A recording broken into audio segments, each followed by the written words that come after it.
He walked into the hotel like any other guest, confident, calm, dressed in a tailored suit that spoke of success. To anyone watching, he was clearly a man who belonged in places like this, the kind of man who had worked his way through the storms of life, who carried the quiet authority of someone who had earned everything he had. But to the staff behind the desk, he wasn't just another guest. They didn't see the CEO of a multi-million-dollar company. They didn't see a man who had shattered barriers, broken ceilings, and risen higher than most could ever imagine. They only saw one thing: his skin color. At first, it was subtle. The delay in service. The dismissive tone. The way they looked past him, as though he wasn't really there. He noticed, of course, he'd noticed his whole life. But what came next wasn't subtle. It was sharp. Cold. Designed to humiliate. Room service, denied. Not because the kitchen was closed. Not because the hotel was full. But because, according to them, he wasn't the kind of guest they usually served. Imagine that. A paying customer. A man of stature. Dismissed, brushed aside, made to feel like he didn't belong, again. For a moment, silence filled the air. The kind of silence that carries both anger and restraint. He had been here before, too many times. The sting of racism, the cruel reminder that no matter how much you achieve, there will always be those who try to reduce you to nothing. But this time was different. Because this man wasn't powerless. The staff didn't know who they were speaking to. They didn't know the kind of authority he carried. They didn't know that, in a matter of minutes, their words, their arrogance, their prejudice, would cost them everything. What would you do if you were in his place? Walk away in silence, carrying yet another scar? Or would you stand your ground, and show them that every action has consequences? This is the story of one man, a black CEO, who turned humiliation into a moment of reckoning. A story of power, justice, and the price of prejudice. And before this night was over, the very staff who mocked him would learn a lesson they would never forget. But how did it happen? How did one man transform a simple act of racism into a decision that shook an entire establishment? And what exactly did he do that left the hotel stunned, its employees stripped of their positions, their arrogance shattered? Stay with me, because the truth of what unfolded inside that hotel is far more shocking than anyone could have imagined. Before the hotel doors ever closed behind him, before the sting of humiliation turned into the fire of reckoning, there was the man himself. A man whose life was built on resilience. A man who, against every odd, had climbed from a place where people said success wasn't possible to a seat at the very top of the corporate ladder. His name was Marcus Reed.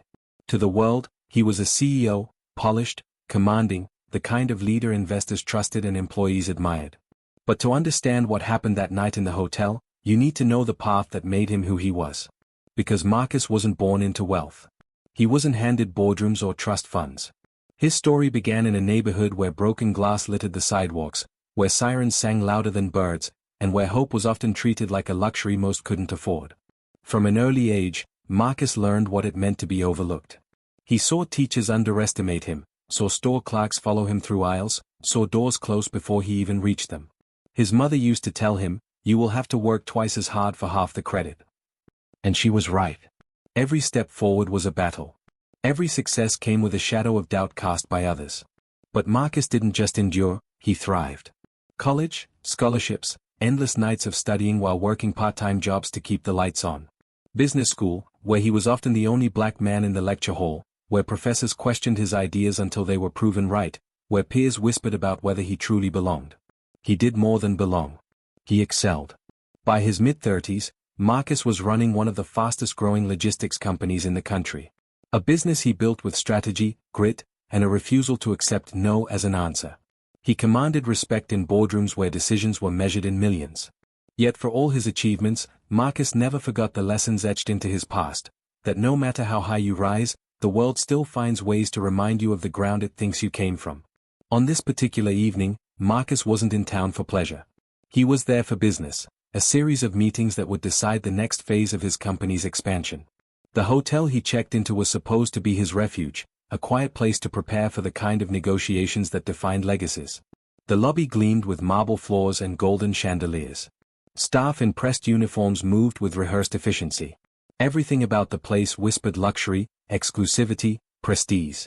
Marcus carried himself with the ease of someone accustomed to such spaces. He had earned the right to be there, just like any other guest. But if life had taught him anything, it was this: appearances don't always protect you. Sometimes, they even make you a target. That night, as he settled into his suite, he felt the familiar weight of anticipation. Deals like the one ahead could change the trajectory of everything he had built. He picked up the phone and requested something simple: room service. A meal. Nothing extraordinary. But it was in that ordinary request that the extraordinary injustice revealed itself. The denial came swiftly, laced with indifference, the kind of tone that carried centuries of dismissal in a single word. It wasn't just a rejection of service. It was a rejection of him. A reminder that to some, his suit, his title, his accomplishments, his wealth meant nothing. To them, he was still defined by the color of his skin. Marcus sat in silence for a moment after the call ended. It wasn't the first time. It wouldn't be the last. Yet this time, something stirred differently inside him. He thought about the years of grinding, of proving himself, of fighting for a place in rooms that others entered freely. He thought about the countless moments of quiet humiliation swallowed for the sake of keeping the peace. And he thought about the principle his mother had drilled into him: never let them take your dignity. The walls of that hotel suite suddenly felt tighter, the air heavier. Outside the window, the city lights glittered with opportunity. Inside, Marcus faced a choice: ignore it, like so many times before, or take a stand. He didn't know it yet, but what he chose to do in the next few minutes would not only change the night, it would ripple far beyond, becoming a story whispered in hallways, written into headlines, and remembered as a lesson about power, prejudice, and consequence. Because Marcus Reed wasn't just any guest. He was a man who had fought too long and too hard to let anyone strip him of respect, not in that hotel, not anywhere. And as the staff carried on with their routines, unaware of the storm quietly building in the suite upstairs, Marcus began to decide. The injustice had been planted. The reckoning was coming. Marcus sat on the edge of the bed, phone still in his hand, replaying the words he had just heard. It wasn't just no. It was the tone, the kind of dismissive sneer that stripped away dignity in an instant. He could almost hear the smirk behind the voice. He could almost feel the judgment. He stared at the floor for a moment, fighting back the wave of frustration that threatened to drown him. He had endured this before, in airports, restaurants, even boardrooms. But the difference now was sharp and undeniable. He wasn't powerless anymore. He wasn't a young man asking for permission to belong. He was the head of a company worth millions, and he wasn't about to sit in silence while being treated like he was invisible. Marcus called the front desk again, his voice calm, measured, the way he had learned to wield it like a weapon in business. He asked for clarification. Was there truly no room service? Was this a mistake? But the reply that came back wasn't an apology. It was worse, patronizing, clipped, dripping with disdain. No, sir. We don't serve certain requests from certain guests. The words burned. They didn't even bother hiding it this time. And in that single moment, the weight of every insult he had carried his whole life pressed down on him. The difference was, this time, he could do something about it. Marcus hung up the phone. His pulse quickened, not with fear but with a dangerous calm. He stood, straightened his jacket, and walked to the mirror. In his reflection, he didn't just see a man tired of racism. He saw a leader about to make a decision that would echo beyond these walls. He opened his laptop. Within minutes, he pulled up the necessary files, the contracts, the agreements, the very paperwork that tied this hotel chain to his corporation. Because this wasn't just a place he stayed. This was a hotel group under contract with his company, a lucrative deal that funneled thousands of travelers, clients, and executives through their doors every single year. The staff who mocked him? They had no idea. To them, he was just another black man they could dismiss.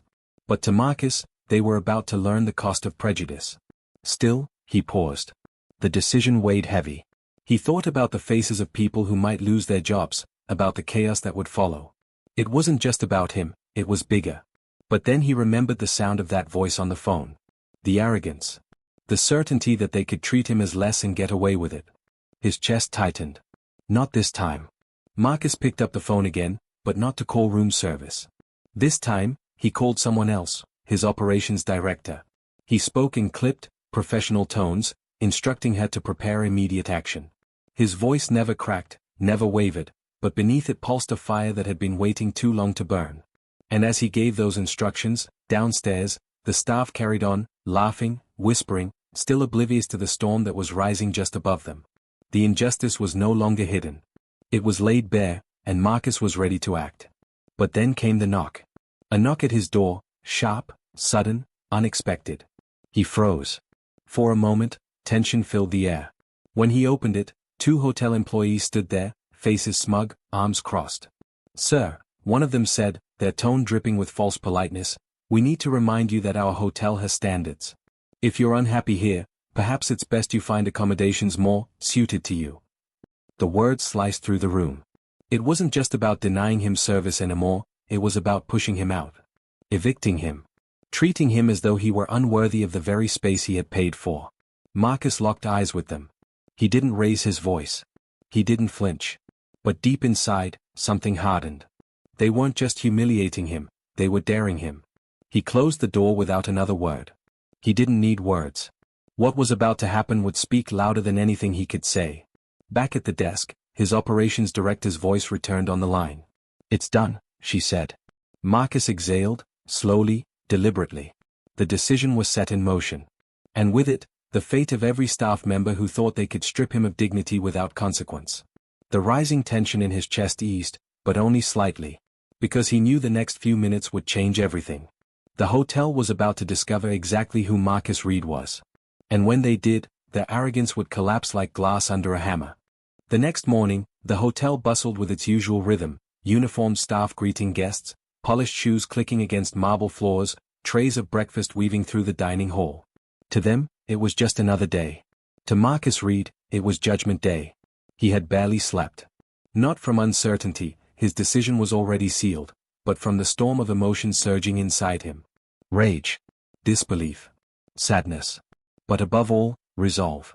He buttoned his jacket, straightened his tie, and stepped out of the suite. The hallway seemed longer than usual, each step echoing with finality. Downstairs, the very employees who had laughed at him, who had dismissed him, who had dared to humiliate him, were about to face the weight of their actions. When Marcus entered the lobby, heads turned. His presence carried gravity, calm, but unyielding. He walked directly to the front desk, where the same faces from the night before waited. Their expressions shifted from smug recognition to confusion. "Checking out already?" one asked, voice dipped in sarcasm. Marcus didn't flinch. He simply placed a folder on the counter and slid it forward. "Not checking out," he said quietly. "Shutting down." The staff blinked, unsure. Then the general manager approached, frowning. "Sir, what exactly is this?" Marcus met his gaze. "Termination. Effective immediately." The manager opened the folder, eyes scanning the stamped contracts and signed documents. His face paled. This wasn't a bluff. The hotel's lucrative deal with Reed Global Logistics, the very deal that filled their rooms with business travelers, corporate clients, and steady revenue, was gone. Revoked. Gasps rippled across the lobby. Staff froze mid-step. The word seemed too surreal to register. "This hotel," Marcus continued, his voice low but firm, "is no longer affiliated with my company. Every member of my team, every client, every partnership, we're pulling it all. And as of today, your staff will answer for what happened here." One of the employees who had mocked him stepped forward, her voice sharp. "You can't do that." Marcus turned, eyes piercing. "I just did." The silence that followed was heavy, suffocating. The air in the room seemed to collapse, pulling everyone into its gravity. Employees exchanged panicked looks. The general manager stammered, his composure unraveling. "Mr. Reed, please, surely we can resolve this. Perhaps there was a misunderstanding."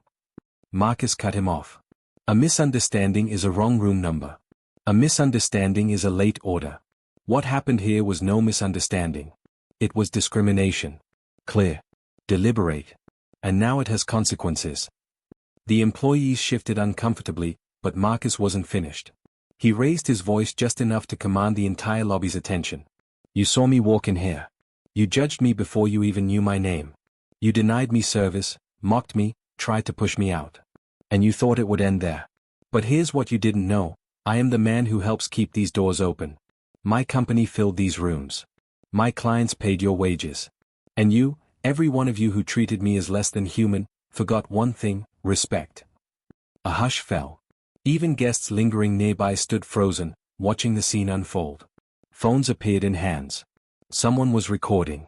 Marcus leaned in closer to the manager, his voice dropping to a razor's edge. "This isn't just about me. It's about every person you've treated this way and gotten away with it. Not anymore. Today, you learned that racism has a price. The manager's face drained of color. Behind him, whispers spread like wildfire among the staff. Fear. Regret. Realization. Marcus straightened, adjusting his jacket with deliberate calm. By tonight, corporate will know. By tomorrow, this hotel will be without its most valuable contract. And by the end of the week, he paused, letting the silence sharpen the knife. You'll be looking for new jobs. Gasps. Cries. A tray clattered to the floor as a server's hands trembled. The staff who had mocked him exchanged terrified glances, their arrogance dissolving into panic. Marcus turned to leave, but not before delivering one final blow. You wanted to remind me of my place. Consider yourselves reminded of yours. He walked out, his footsteps echoing across the polished floor. Behind him, the lobby erupted in chaos, managers frantically making calls, employees arguing, guests whispering in shock. The very people who had smirked at him hours earlier now stood on the edge of ruin, their futures unraveling because of their own prejudice. Outside, the city air hit his face, cool and liberating. For the first time in hours, Marcus allowed himself to breathe fully. He had carried this weight his whole life, the quiet indignities, the veiled insults, the outright hatred. And now, for once, he had turned the tables. But as he stepped into the waiting car, a question gnawed at him. Did justice truly feel like this? Or was it only the beginning of a larger fight, one that went beyond hotels, contracts, or careers? The driver closed the door behind him, and Marcus leaned back in the seat. The city blurred past the window, but his mind was clear. He hadn't just made a statement, he had drawn a line. And the world, whether it liked it or not, would have to see it. The hotel thought they could strip him of dignity. Instead, they lost everything. And Marcus Reed? He had just shown that silence was no longer an option. The hotel never recovered. Within days, the news spread beyond its marble walls, whispered first among staff, then echoed in boardrooms, then splashed across headlines. CEO pulls contract after racial discrimination incident. For Marcus Reed, the fallout was not about revenge. It wasn't about personal satisfaction, though many assumed it was. It was about something far greater, the principle that silence allows prejudice to thrive, and that sometimes, the only way to break the cycle is to take action so undeniable it forces the world to look. In the weeks that followed, corporate executives scrambled. Apologies poured in, letters filled with polished words, statements crafted by public relations teams. They spoke of misunderstandings, of regrettable actions. But for Marcus, none of it erased what had happened in that hotel suite, on that phone call, in that lobby. None of it erased the look in those employees' eyes when they dismissed him. None of it erased the fact that in 21st century America, a black man in a suit could still be treated as if he didn't belong. And yet, something powerful did emerge from the ashes. His story spread online, reaching millions who saw in his decision a reflection of their own quiet battles. Messages flooded in, strangers who thanked him for standing up, employees who confessed to facing similar humiliation, young people who said his strength gave them courage. What began as a moment of personal injustice transformed into a spark of collective awakening. But Marcus knew one truth, his story was just one. For every man or woman with the power to fight back, there are countless others forced to swallow the pain in silence. Countless others denied service, denied dignity, denied humanity, and unable to walk away with victory. His victory, while powerful, was rare. And that reality weighed heavy on him. Because racism is not a single act. It is not confined to a hotel lobby. It is not only in the sneers of strangers or the smirks of waiters. It is systemic. It is woven into institutions, into expectations, into the quiet assumptions that define who belongs and who does not. Marcus knew this fight stretched far beyond him. And that is why his decision mattered. Not because it destroyed a contract, but because it sent a message, that racism, when confronted, carries consequences. That prejudice, when unchecked, corrodes not only individuals but entire institutions. For Marcus, life went on. His company thrived. His reputation, if anything, grew stronger. But the night in that hotel remained with him, not as a story of revenge, but as a reminder of responsibility. Responsibility to act, to refuse silence, to ensure that dignity is not optional, but expected. And for those who watched his story unfold, the question lingered, what would you have done in his place? Would you have walked away, swallowing the insult like so many before? Or would you have risked everything to take a stand, knowing the ripple might change more than just your own fate? Because that's the heart of this story. It isn't about contracts or careers, it's about the lines we draw in the sand, the moments when injustice dares us to choose. To turn away, or to confront it. To remain silent, or to speak with action. Marcus Reed chose to act. He chose to remind a hotel, and the world, that respect is not negotiable. And in doing so, he left behind more than a ruined contract. He left a warning. That racism, no matter how subtle or overt, will not always be endured. That power, when used with courage, can dismantle arrogance in seconds. And that dignity, once reclaimed, is unshakable. So the question remains, not for Marcus, but for us. When the moment comes, when injustice stares you in the face, when the easy choice is silence but the right choice is resistance, what will you do? Because racism is not just Marcus's battle. It is ours. And if his story teaches us anything, it is this: silence protects the oppressor. Action changes everything.